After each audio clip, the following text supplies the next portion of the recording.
Want to study in Germany? Then Excella is the best option. Admissions with scholarships available. Call 9881 96666. Monday ఎండలు ఒక్కపోత వాతావరణం మధ్య జనం వెలిగిపోతున్న పరిస్థితుల్లో ఒక్కసారిగా కురుస్తున్న వర్షాలకు జనంలో అయితే ఆనందోత్సవాలు వెల్లివిరుస్తున్నాయి. అయితే ఈ ఆనందం ఎంతవరకు, అసలు ఈ వర్షాలకు కారణాలు ఏంటి, ఇలాంటి అంశాలకు సంబంధించి మనతో విశాఖ తుఫాను హెచ్చరికల కేంద్రం డైరెక్టర్ డాక్టర్ సునంద గారు ఉన్నారు. మేడం, ఈ వర్షాలకి అంటే ఇప్పుడు ఒక 2 రోజులుగా వర్షాలు కురుస్తున్నాయి చాలా చోట్ల, ఆంధ్ర ప్రాంత కోస్తా అంతటా కూడా వర్షాలు పడుతున్నాయి. దీనికి ప్రధానమైన కారణం ఏమంటారు? ఒక ద్రోణి కొనసాగుతుందండి, అలాగే విండ్ డిస్కంటిన్యూటీ అంటారు.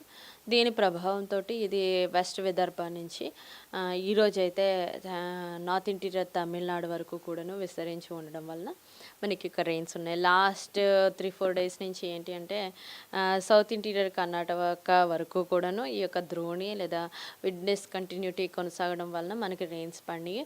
ఈరోజు కూడా చూసుకున్నట్లయితే ఈ యొక్క ద్రోణి కొనసాగుతున్న కారణం చేత రాయలసీమలోను, ఇటు కోస్తా ఆంధ్రాలోనూ కూడాను తేలిక నుంచి మోస్తరు వర్షాలు చాలా చోట్ల విస్తృతంగా పడే అవకాశం ఉందండి. ఆల్రెడీ ఇప్పటి వరకు ఉన్న మనకి రిపోర్ట్ ప్రకారం అయితే నార్త్ కోస్టల్ ఆంధ్రప్రదేశ్లో చాలా జిల్లాల్లో వర్షపాతం, తేలికపాటి వర్షము నమోదవడం జరిగింది. ఈవెన్ మన విశాఖపట్నంలోనే మోడరేట్ థండర్స్టార్మ్ కూడా రావడం జరిగింది.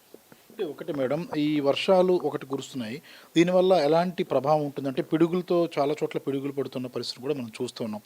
కాబట్టి ఇలాంటి వాతావరణంలో గాలులు కూడా వీచే అవకాశం ఉంటుందా? ఇలా ఎన్ని రోజుల పాటు ఉంటుంది? ఎలాంటి జాగ్రత్తలు అవసరమని భావిస్తున్నారు? ఎస్, ఈ థండర్ స్టార్మ్స్ అన్న ఎప్పుడైనా ఉన్నప్పుడు ఉరుముల మెరుపులతో కూడిన జల్లులు, అలాగే క్లౌడ్ టు గ్రౌండ్ పిడుగుపాటు కూడా ఉండే అవకాశం ఉంది. కనుక ప్రజలు తగినంత జాగ్రత్త తీసుకోవాలి. ఫస్ట్ ఈ థండర్ స్టార్మ్ మొదలయ్యేటప్పుడు ముందు గాలి, ఈదురు గాలులు ఉంటాయి, గంటకి 30 నుండి 40 కిలోమీటర్ల వేగంతో ఉంటాయి. తర్వాత మనకి వర్షం వస్తుంది అన్నమాట. అయితే ఇది ఉరుముల మెరుపులు కూడిన జల్లులు ఉన్న చోటే ఉంటుంది. సో రిమైనింగ్ ప్లేస్లో నార్మల్ రైన్ఫాల్ ఉంటుంది. అయితే ఇలాగా ఉంటున్నప్పుడు, ఉరుముల మెరుపులు ఉంటున్నప్పుడు మాత్రం తగినంత జాగ్రత్తలు తీసుకోవాలి. ఇళ్లలో ఉన్న వాళ్ళు అయితే కనుక విండోస్కి కానీ డోర్స్కి కానీ దగ్గరగా కాకుండా కొంచెం లోపలికి ఉండాలి. అలాగే ఈ టైంలో ఉరుములతో కూడిన వర్షం పడుతున్నప్పుడు జనరల్గా ఈ షవర్ బాత్ అనేది చేయకూడదు, హ్యాండ్ వాష్ చేయకూడదు. ఎందుకంటే ఈ వాటర్ ద్వారా కూడా ఈ ఎలక్ట్రిసిటీ పాస్ అయ్యే అవకాశం ఉంది కనుక సో అటువంటి జాగ్రత్తలు తీసుకోవాలి. అయితే బయట ఉన్న వాళ్ళు అయితే కనుక మెటల్ ఆబ్జెక్ట్స్కి దూరంగా ఉండాలి, లేదా టెలిఫోన్ టవర్స్కి కానీ, ఇవన్నీ కూడా మెటల్ స్ట్రక్చర్స్ కాబట్టి వీటికి దూరంగా ఉండాలి. అయితే వేరే కాంక్రీట్ స్ట్రక్చర్స్ అయితే అన్ని లైటనింగ్ అరెస్ట్తో ఉంటాయి కాబట్టి సేఫ్. సో వీలైనంత వరకు కాంక్రీట్ స్ట్రక్చర్స్లో ఉండడానికి ప్రయత్నం చేయాలి. అలాగే మైదాన ప్రాంతంలో చుట్టుప్రక్కల ఎటువంటి ట్రీస్ లేనప్పుడు ఓన్లీ 1 ట్రీ ఉంటే, ఈవెన్ అది షార్ట్ కానీ టాల్ కానీ ఎనీ టైం ఆ చెట్టు మీదకే పిడుగు వచ్చే అవకాశం ఉంది కనుక సో మైదానంలో ఏ చెట్టు లేని ప్రాంతంలో ఒక చెట్టు ఉన్నా కూడా అది దాని క్రిందకి నీడ కోసం, లేకపోతే వర్షం నుంచి తప్పించుకోవడం కోసం అలాంటి ప్రాంతానికి వెళ్ళకూడదు. బెటర్ ఎక్కడున్నామో అక్కడ చేతులు చెవుల మీద పెట్టుకొని అలా కూర్చుని ఉండాలి. సో అది జనరల్గా ఫార్మర్స్కి ఈ సూచన. అలాగే చెట్ల క్రింద ఈ పశువులను కూడా కట్టకూడదు. ఎందుకంటే ఈ పిడుగుపాటు వల్ల చాలా చోట్ల మనం చూసుకున్నట్లయితే నిన్న మొన్న వార్తల్లో చూసిన కొన్ని విజువల్స్లో కూడాను చెట్ల కింద కట్టేసిన యానిమల్స్ కూడా చనిపోయినాయి. సో పిడుగుపాటు యొక్క ప్రభావం అంత ఉంటుంది కనుక సో తగినంత జాగ్రత్తలు తీసుకోవాలి. అలాగే సౌత్ కోస్టల్ ఆంధ్రప్రదేశ్లో మనకి సీలో కూడా ఇక థండర్స్టార్మ్ యాక్టివిటీ ఉంది. వెనెవర్ థండర్స్టార్మ్ యాక్టివిటీ ఉంటే సో ఈ విండ్ ప్రభావం అక్కడ కూడా ఉంటుంది. సో అలాగా అలల ఉధృతి కొంచెం ఎక్కువ ఉంటుంది కనుక ఈరోజు కూడాను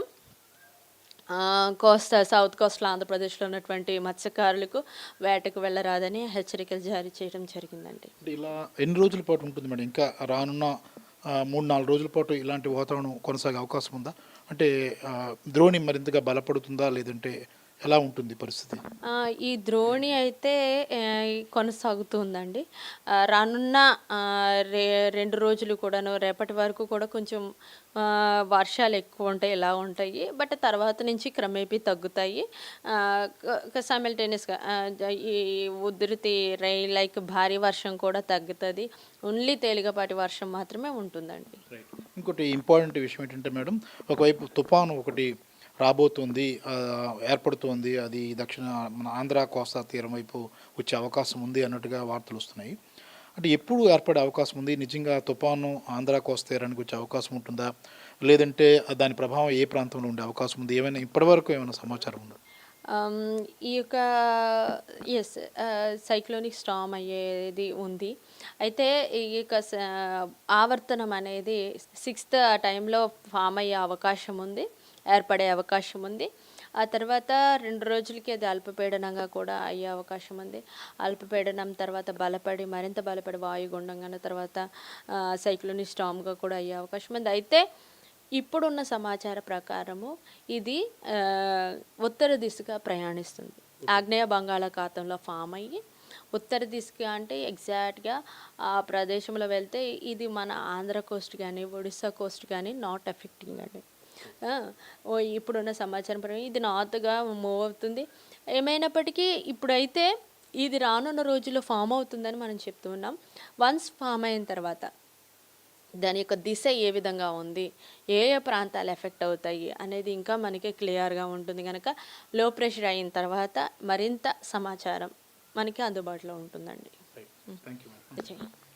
రైట్, చూసుకుంటాం కదా, రానున్న 2-3 రోజుల పాటు కూడా పిడుగులతో కూడిన వర్షాలు ఉంటాయి. కాబట్టి వర్షం అనేది చాలా చల్లదనాన్ని ఇస్తుంది, ఆనందంగా. కానీ పిడుగులు పడే సమయంలో మాత్రం అత్యంత జాగ్రత్తలు తీసుకోవాల్సింది. బయట ఉండే వ్యక్తులే కాదు, ఇంట్లో ఉండే వ్యక్తులు కూడా షవర్ స్నానం చేయకూడదు. అలాగే ఏదైతే పిడుగులు పడే సమయం ముందుగా నిర్ణీతంగా చెప్తారు కాబట్టి ఆ సమయాల్లో అత్యంత జాగ్రత్తగా ఉండాలని వాతావరణ నిపుణులు చెబుతున్న పరిస్థితి కనిపిస్తుంది. మరోవైపు తుఫాను ఎప్పుడు ఏర్పడుతుందనేది అంటే మే 6 తర్వాత ఉపరితల ఆవర్తనం కాస్త అల్పపీడనంగా మారిన తర్వాత దాని దిశ ఎలా ఉంటుంది అనేది స్పష్టమయ్యే అవకాశాలు ఉన్నాయి. అది ఒడిషా కోస్ట్ కానీ లేదంటే ఆంధ్ర కోస్ట్ వైపు వస్తుందా రాదనేది అల్పపీడనంగా మారిన తర్వాత ఒక స్పష్టంగా సంకేతం వచ్చే అవకాశం ఉందని నిపుణులు అంచనా వేస్తున్న పరిస్థితి కూడా కనిపిస్తుంది. కెమెరామెన్ మూర్తితో ప్రసాద్, ఐడ్రీ మీడియా, విశాఖపట్నం.